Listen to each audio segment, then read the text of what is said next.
Hello అండి, ఎలా ఉన్నారందరూ? మేమంతా ఎక్కడికి వెళ్తున్నామంటే మీరందరూ నేను అంతకుముందు పోస్ట్ చేసిన వీడియో చూస్తే ఈ వీడియో క్లారిటీగా అర్థమైపోతుంది. ఆ వీడియో చూడని వాళ్ళు నేను డిస్క్రిప్షన్లో ఇచ్చిన లింక్ని ఓపెన్ చేసి చూస్తే మీకు తెలుస్తుంది. ఇక లేట్ చేయకుండా నిన్నటి వీడియోలో నాన్నకి కొంచెం సాయంగా ఉందామని వరి తీయడానికైతే వెళ్ళాను కదా. ఈరోజు నాటు వేయడం కోసం వెళ్తున్నాను. మీరు వీడియోని కట్ చేయకుండా ఎండ్ వరకు ఇలాగే చూస్తూ ఉండండి, ఓకేనా? అలా నడుచుకుంటూ అయితే మా పొలం దాకా వచ్చేసాము. ఇంకోటి నాటు అయిపోగానే మా పొలం దగ్గర పండిన టమాటాలని సూరకాయలని కూడా కోయాలి. మీకు మా నాన్న పెట్టిన కూరగాయల చెట్లు కూడా చూపిస్తాను రండి. అయితే ఓసారి మా పొలంని ఓ లుక్ వేసుకోండి. అక్కడ మా నాన్న పొలానికి మందు చల్లుతున్నాడు.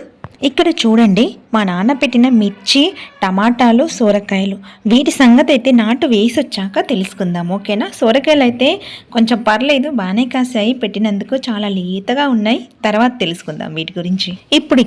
ఇక్కడ చూడండి, నిన్నటి వీడియోలో ఒక అర ఎకరానికి సరిపడా మాత్రమే మిగిలిపోయింది అని చెప్పాను కదా నాటు అనేది. ఇదే ఆ అరెకరం.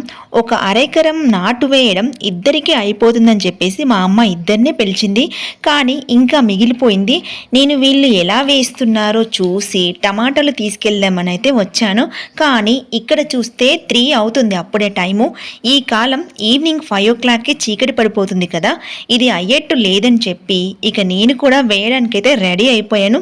మీరు చెప్తే నమ్మరు, కానీ ఇది నేను ఫస్ట్ టైం వేయడం. స్టార్టింగ్ కొంచెం వేయరాలేదు, వాళ్ళని చూసి నేర్చేసుకున్నా. ఎప్పుడూ ఇలా పనులు చేయని నన్ను నాన్న అలాగే చూస్తూ ఉండిపోయాడు. నేనేనా అని మరి అంత అపురూపంగా చూసుకున్న వాళ్ళ ముందు ఇలా ఎదిగిపోయి పనులు చేస్తూ ఉంటే చూడరా మరి. కానీ అమ్మకి ఆపరేషన్ అవ్వడంతో ఏదో అలా కొంచెమన్నా నా వల్ల అయింది చేద్దామని చేస్తున్నా. చివరికి ఈ పొలం పనులు కూడా నేర్చేసుకున్నా. మరి నేను అనుకుంటే ఇదేంటి, ఏ పని అయినా పర్ఫెక్ట్గా చేయగలను.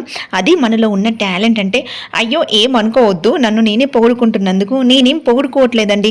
నన్ను పెళ్ళికి ముందు చాలామంది అన్నారండి మాటలతో, ఏం పని రాదు ఏం రాదు అని. వాళ్ళ కోసం నేను చెప్తున్నా, పెళ్ళి అయినప్పటి నుంచి అత్తమ్మ మామయ్యని కరెక్ట్గా చూసుకోవడంలోనైనా, టైం టు టైం పనులన్నీ కంప్లీట్ చేయడంలోనైనా, పిల్లలకి స్టడీ విషయంలోనైనా, వాళ్ళకి ఇచ్చే హెల్తీ ఫుడ్ విషయంలోనైనా, ఇంకా బ్యూటిషియన్ వర్క్ చేయడంలోనైనా ఈ పని ఈమెకి రాదు అని అనే విధంగా ఎదిగానండి. నా భర్తకి కరెక్ట్ సజెషన్స్ ఇచ్చే విషయంలోనైనా, ఎందులోనైనా, ఏ వర్క్లోనైనా నేను పర్ఫెక్ట్ అని నిరూపించుకున్నానండి. ఒకప్పుడు నన్ను వాళ్ళని చూసి నేర్చుకో, వీళ్ళని చూసి నేర్చుకో అనేవాళ్ళు, కానీ ఇప్పుడు ఈమెను చూసి మనం అంతా నేర్చుకోవాలి అనే మంచి పేరునైతే తెచ్చుకున్నాను. ఇప్పుడు మీరే చెప్పండి, నన్ను నేను పొగుడుకోవడంలో ఏమన్నా తప్పు ఉందా?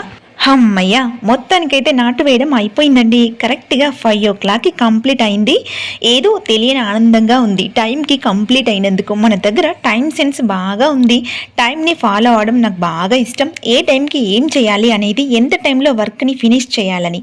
అందుకే నా లైఫ్ని హ్యాపీగా లీడ్ చేయగలుగుతున్నాను, టెన్షన్స్ ఏం లేకుండా. ఇక ఈ టమాటాల దగ్గరికి వచ్చేద్దాం. చిన్న చిన్నగా ఎంత బాగున్నాయో కదా. ఇది మన లోకల్ టమాటా. కర్రీ చాలా బాగుంటుంది, తొందరగా కూడా ఉడికిపోతుంది. అమ్మకి హెల్త్ బాగాలేదు కదా, అయితే డే బై డే నాన్న కొన్ని తీసుకొచ్చి ఇంటి దగ్గర పెడతాడు. మా టమాటా బాగుండటంతో ఇంటికి వచ్చే కొనుక్కెళ్తారనమాట. మన లోకల్ టమాటా కావడంతో ఎక్కువ రోజులైతే ఉండదు, ఎందుకంటే దీని పైన లేయర్ అనేది చాలా పల్చగా ఉంటుంది. రేట్ కూడా మా మమ్మీ తక్కువగానే తీసుకుంటుంది, ఎందుకంటే అమ్మ బయటికి వెళ్ళి సేల్ చేసేంత స్టేజ్లో లేదు, ఆపరేషన్ అయ్యి. అందుకే కొనుక్కెళ్ళడానికి ఇంటికి వస్తున్నారు కదా అని తక్కువ అమౌంట్కే ఇచ్చేస్తుంది. మా టమాటాలతో నిల్వ పచ్చడి పెడితే అబ్బా ఏమన్నా ఉంటుందా, ఎంత టేస్టీగా ఉంటుందంటే మాటలతో చెప్పలేను.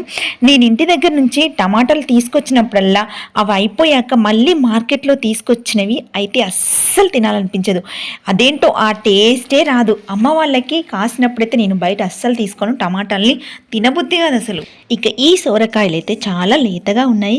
కర్రీ వండుకుంటే కూడా అంతే టేస్టీగా ఉంటుంది. ఇక మా నాన్న పెట్టిన టమాటా తోటని చూడండి, బాగా పెద్దగా ఏం పెట్టలేదు, ఏదో అలా కొంచెం పెట్టాడు. చాలా బాగుంది కదా. ఇగో ఇవి ఇలా తెంపడం కూడా ఫస్ట్ టైమే. ఇక వీటిని తెంపడం అయితే అరగంటలో అయిపోయింది. చూసారా, మేము పొలం దగ్గరకు వచ్చి ఎన్ని పనులు చేసుకున్నామో. ఒక చిన్నపాటి బ్యాగ్ అయితే నిండిపోయింది. వీటిని చూస్తే తినాలనిపిస్తుంది కదా. మేము చిన్నగున్నప్పుడు అమ్మ ఇంటికి తీసుకొచ్చిన టమాటాలని చెల్లె నేను పోట్లాడుకునే వాళ్ళం తినడానికి.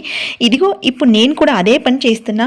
ఎంత ముద్దుగా ఉన్నాయి టమాటాలు, తినకుండా ఉంటామా మరి? మీకు ఒకటి తెలుసా, ఇలా పచ్చి కూరగాయలు తింటే కూడా ఆరోగ్యానికి చాలా మంచిది కదా, అందులో మనం పండించినవి తింటే ఇంకా ఇంకా మంచిది. సో ఇదండి ఇవాల్టి మా పొలం దగ్గర చేసిన పనులు. వీడియో మీకు నచ్చితే ప్లీజ్ లైక్ చేయండి, షేర్ చేయండి, సబ్స్క్రైబ్ చేయడం మర్చిపోకండి. ఇంకో మాట, డిస్క్రిప్షన్లో ఇచ్చిన లింక్ని అయితే ఓపెన్ చేసి చూడండి. ఓకేనా ఫ్రెండ్స్, బాయ్ బాయ్.